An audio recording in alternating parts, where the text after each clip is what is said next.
Hey everyone, Set 2 deck. Set 2 is coming out like very, very soon. Pretty much today. I think people already have the cards because of like sneak preview. But I'm just going to firstly say this is not the major set in my opinion. This is not the set that changes the entire metagame. I think that comes out in 2 weeks, which is Festival Booster. That's going to add so much to the meta. So we'll probably do something with that. But this time it's going to be a bit of a quick one because in my opinion, Set 2 is just... Set 2 is the filler set, I'm not going to lie. I feel like there's probably 2 or 3 decks that are really, really good coming from this set, but the meta changes so much very, very soon that there's just going to be so much more that's available. So with that said, I'll just kind of jump in. I'm not going to cover all the new decks because not all the new decks are good. For example, the Gryandra deck, that is, that's gotten 0 tops. I don't think, maybe it's top once at locals.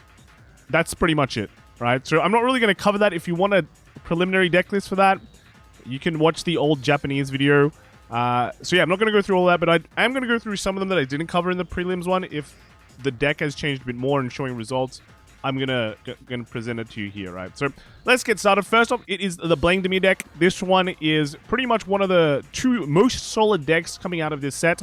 And unfortunately, I think it feels like a lot of people will play this in the beginning, and then it's going to heavily probably drop off just because there's so much more available. With this deck, it's like 95% completed, right? Everyone is running pretty much the literal same lists. The only changes are, you know, what you run. Do you run 4 or 3 of Cage of the Furious Star? I'm going to also point out that all these lists have topped an event, so they're definitely pretty much like good to go. You just might want to change like 1 or 2 cards. I'll point out when the list didn't top anything. But this top one of the WGPs. But yeah, 95% of it is pretty much set in stone, in my opinion. They figured it out. The flex slot used to be the Falcracia, but now this is pretty much meta. You need this in the deck just to kind of soul in a bit faster and just make it optimal, right? The OTK variants of the deck really disappeared, and everyone's just playing this kind of variant, and this is the Blank Demi list. So again, deck codes in the description below. Yeah, not too much to say.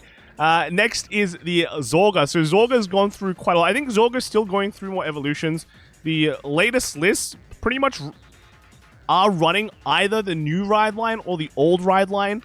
I've just went with the old one because that's what the play did.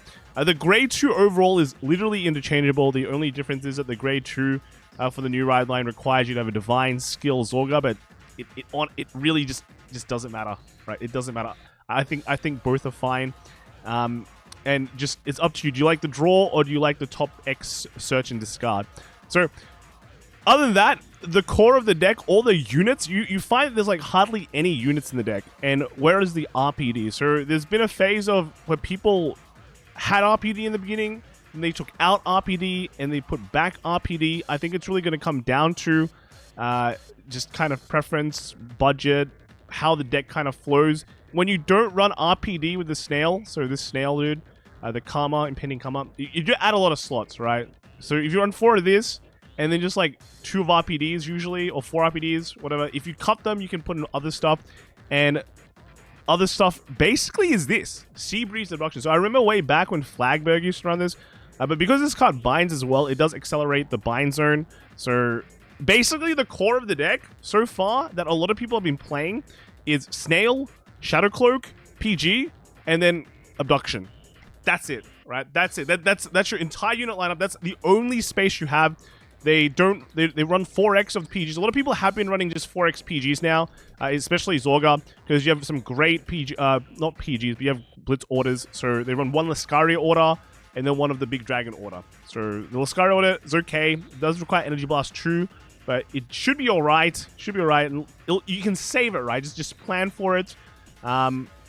And then the rest of the order lineup, you know, a lot of habitats, lots of draw. So you ideally want to accelerate your bind zone a lot, and then you can get some free draws going. And I know other people have been running Headhunter. I've seen some Headhunter builds as well, just to kind of decrease CB cost. But in general, it feels like the deck overall just doesn't really use that much CB unless you're like hard spamming certain cards. So Zorga should be pretty crazy going to the next set. I'll be happy to see how the West builds this, because this is definitely one of the decks that JP seems to not go too much into, while the West loves, just absolutely loves this deck, right? After that, we have Seraph. So this is another deck that becomes really, really strong going into the next set because you get a restand, you get 5 attacks now. Corner Citrus, just absolutely amazing. The reason why you learn 4x Taserblade as well, this is to counter your Zorgas, because I think Zorga will definitely be, you know, a big deal, because it was a big deal also back in the JP for a time, and this is just really, really good against the Snails. And then the rest of the deck is just kind of what you had before, right? You have the Mooners, you have just the Coil, right? Not cuffs, you have the Cuff Spring, and then you have the Secure, the PRs, and then your Caller. So that's pretty much the list, pretty straightforward there. And then after that, we have Almagesta. So Almagesta really got buffed because of Bifrons, right? This card is absolutely insane. It just adds so much value. It's basically a creator card. But yeah, it just gives so much value to the deck that the deck becomes really, really consistent now with some of the other supports it has. Now you can actually be a pretty aggressive deck, and it has shown some decent results. You just need to get some PRs as well. So Platonic Prospector, I think this came out relatively recently, or it got reprinted relatively recently. You want 4 of this, and then you also want some of the Clean Sweep. So this Clean Sweep's been really popping off in the Festival Collection meta, but even in the Set 2 meta, Clean Sweep does quite some work in this deck, because comboing with like an aggressive early push and then wiping your opponent's board is just really, really good, right? It's just really, really good. So Clean Sweep will definitely just be seeing more and more play, I feel like, as the format evolves, especially when Festival Collection comes out.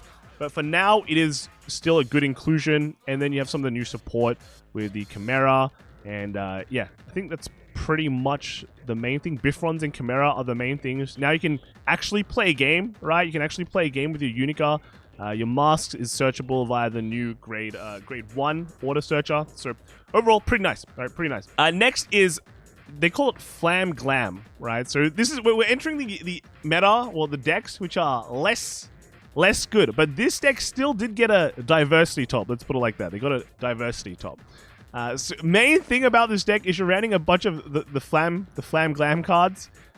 You put in 4 Franchettes, because Franchette is pretty much the most expensive card for Lyrical in this set, because it's just, you put it in basically everything. It's just a nice extra beater, right? That kind of goes back to hand and stuff like that.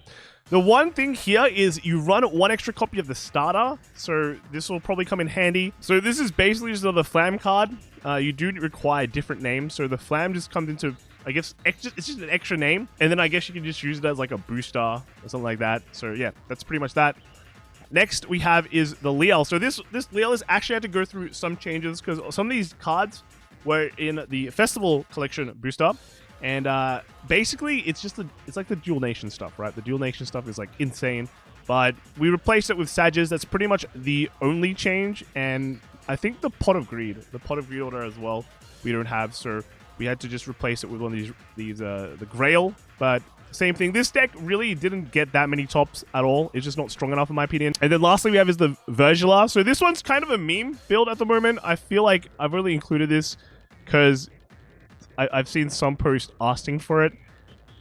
Not really too good, but I guess it had a local top somewhere, and it's been at least performing better than Cryandra, which is pretty, it's pretty sad when you think about it.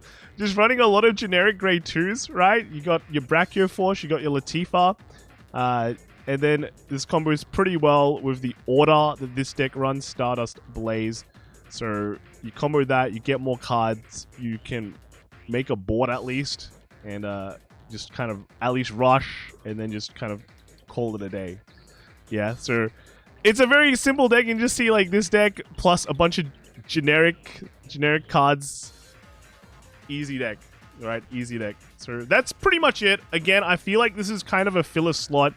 The main stuff that is getting released is the Zorga and the Blangdemire, and then I guess the Seraph, right? The Seraph, you'll see some Seraph resurgence, but other than that, the rest of the deck set just feels pretty okay. Let's put it like that. It's pretty okay. You'll have fun with the set, but the main set is in 2 weeks. It's Festival Collection, so there's that. This weekend there is a BSF Sydney, and that is being streamed. So if you want to see some Vanguard action, go check it out. and it should be fun. We'll have 2 days. We'll be streaming standard and premium. Premium for the tri-reg side, just to get some variety. And yeah, unfortunately, we won't be able to see any set 2 stuff, so it's the 2-week thing, but it should still be fun seeing some of the other high-level play, at least. Hopefully high-level play. Anyway, let me know what you guys think in the comments below. Pretty quick video, just because, I mean, the deck literally builds itself. You've probably heard me multiple times how to play the deck, just in all the top deck videos. And honestly, it doesn't really change. Like, even the preliminary deck idea, I've only pretty much just pointed out the changes. But how to play the deck is still pretty much the same in the preliminary stuff. So yeah, that's it. Anyway, let me know in the comments below what you guys all think, and I'll see you all next time. All right, bye.